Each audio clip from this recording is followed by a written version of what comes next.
I'd like to talk to you today about my fundamental philosophy for the Synergie skincare range. It's really important that I explain that to you so you can really get an insight into why I do what I do. Firstly, protect, change and nurture is the Synergie mantra. Everything I create falls under that umbrella. Firstly, we need to protect against the harsh UV environment. If we don't use a good quality, in my belief, physical sunscreen, then we don't even need to bother about the rest of the products. Sunscreen is your number one anti-aging product, and it will also protect you against the insidious UVA rays and UVB rays that contribute to skin cancer. So protection is paramount. Secondly, change. If you don't see a perceivable change in your skin after using my cosmeceuticals, then what is the point? I use my cosmeceutical formulation and ingredients at the highest percentage to create a change. You should see a change, and you will see a change with using Synergie products. And finally, nurture. I believe it is just as important what I leave out of my products as what I put into them. Any questionable ingredients I will not include in my formulations, because your skin health, the health of my children and the health of my staff and my health is paramount. So that is really important to me.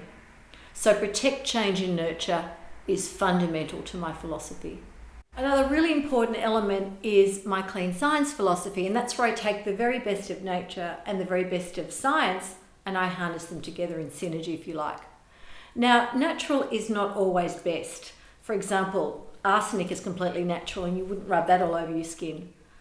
Also, synthetic isn't necessarily a bad thing. I use synthetic peptides in my formulations, and these are peptides that have been recreated in a lab to be almost bioidentical to what's out there in nature, which means I don't have to pillage the coast of Brittany for seaweed for a particular ingredient. I can recreate that in a laboratory so it's more sustainable.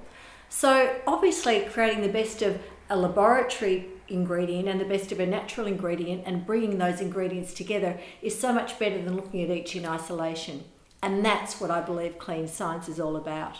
Another really important philosophy for me as a formulator is my seed principle, whereby every single active ingredient I use in a product has to abide by my seed principle. It has to exhibit stability, efficacy, elegance, and delivery, SEED. And I'll go through each one of those very briefly. Firstly, stability. The ingredients cannot be broken down by heat, light, oxygen. They have to remain stable from their journey from the bottle to your skin cells. Secondly, efficacy. Effectiveness. If the products don't have an effect on the skin and create a visible change, again, what's the point? Thirdly, elegance. What's the first thing you do when you put a product on your hand? You smell it, you feel it. If it doesn't smell good, if it doesn't feel right, it's not elegant, you won't want to use it. No matter how good it is, it has to have that beautiful feel-good quality. And finally, delivery. I use a number of delivery systems to enable the ingredients to get from the product to your target cells to create that change. We may use liposomal encapsulation, acidity, the size of the particle, many different methods, but we must ensure that they are delivered to your skin to create a visible change. So my seed principle underlines my formulating, and it's a really important part of the Synergie philosophy.